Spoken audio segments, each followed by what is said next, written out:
You shouldn't hire a recruiting agency, and I'm going to tell you why. I'm Katy Martin, and I'm your recruiting, hiring, and team building coach. Now, you might be thinking, I know you recruit for people, so why on earth would you tell me not to hire a recruiter? Recruiting agencies were designed to outsource recruiting, but for very specific positions. There's a difference between recruiting and there's a difference between staffing, and right now there's a lot of people out in this space who try to marry the two, where they claim to be able to fill your interview schedule or send you a bunch of people over the course of 30 days or so, and that you can put these people right to work. That's staffing. That's not recruiting. And when they commingle the two, it doesn't quite work out. I know there are plenty of people out there who claim to be able to recruit salespeople at high volume for roofing companies and on their behalf, and some have been successful, some have not. But recruiting agencies are really designed to find very hard to fill positions, not high volume positions. Roofing sales positions, solar sales positions, all of those outside sales positions, a lot of times door to door, those are challenging for a different set of reasons, not because they're hard to fill, because they have high turnover. And sales in general is going to have high turnover. I touched on that in another video if you want to check that out. But sales departments having a high turnover is not always a direct reflection of the company itself. It's a direct reflection of the personality of what makes up a salesperson. They're always looking for the best opportunity, and a lot of times companies have things in place to keep sales reps engaged, but at some point they're just going to look for something that is going to provide them a little bit more challenge. At some point they're going to master their craft and they're going to want to move on. So that's that natural evolution and that natural turnover in a sales department. So what do you use a recruiting agency for? Well, I don't recommend using it for your high turnover sales, outside sales, door-to-door type of positions. Recruiting is meant specifically for your tough to find, that require a very specific background or a very specific education and level of experience in a very niche position. So what does this look like in the construction industry? This might look like somebody that's a key membership of your leadership team. This might look like a production manager, somebody with a lot of construction experience. You might be looking for somebody to run your crews in the field. That might be a job foreman that requires a very specific niche type of trade experience. That would make more sense to pay an actual headhunter or recruiting agency to do. So recruiting agencies do look for sales professionals, but they're usually very specific, salaried or executive level sales type of roles. And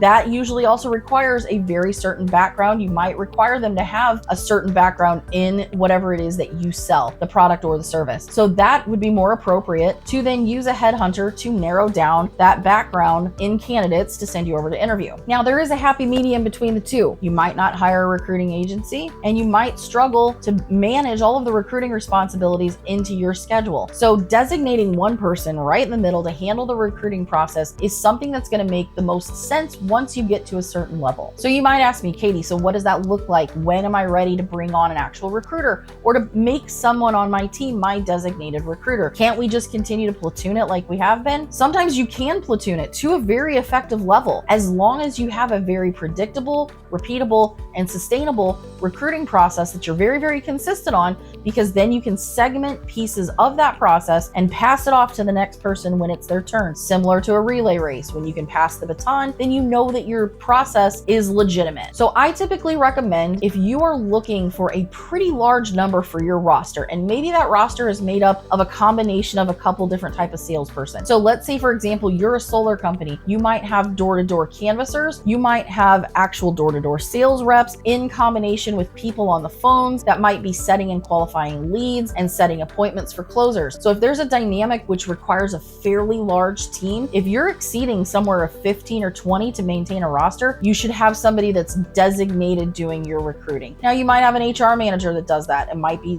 be time to move into that role as well, where you can do both of the responsibilities of HR and recruiting. You can do that. Most of the companies that I work with usually start to expand. You're getting to a place where you're looking to open one or more additional locations in addition to where you're currently at. Once you start expanding into 2 cities or 2 separate locations where you're maintaining a roster in 2 different locations, usually time to designate recruiting responsibilities to one person. Most of the time, you've already mastered some of the basics of a recruiting process. Most of us understand that we have to post an ad, review resumes, and have conversations in order to get results. That's a baseline to start from. That can easily be delegated to one person, who then can use use strategy and critical thinking to come up with better ad copy and utilizing other resources to find candidates. Why do I do this? Like, why do I do what I do? I didn't come into the roofing industry as a recruiter. I started as a bookkeeper a long time ago, a million years ago. But I grew into a leader within the organization that I was at. And it slowly started to transition, and I took on the responsibilities to then recruit and hire, and also hire a recruiter, train the recruiter, give them their expectations, and it evolved from there. Fast forward to where I am now, developing a recruiting process that was used in a recruiting agency, and then also still utilizing it today with where I am. I like to share this success with other people. I like to share this process with other people. I would rather see your organization master your recruiting process, finding exactly what you want, who you want, and that they align with your culture, so then you have continued success. Nothing gets me more excited than to see people out there in the market talking about a very particular company that they would love to work for, that they're aspiring to work for, or they might be,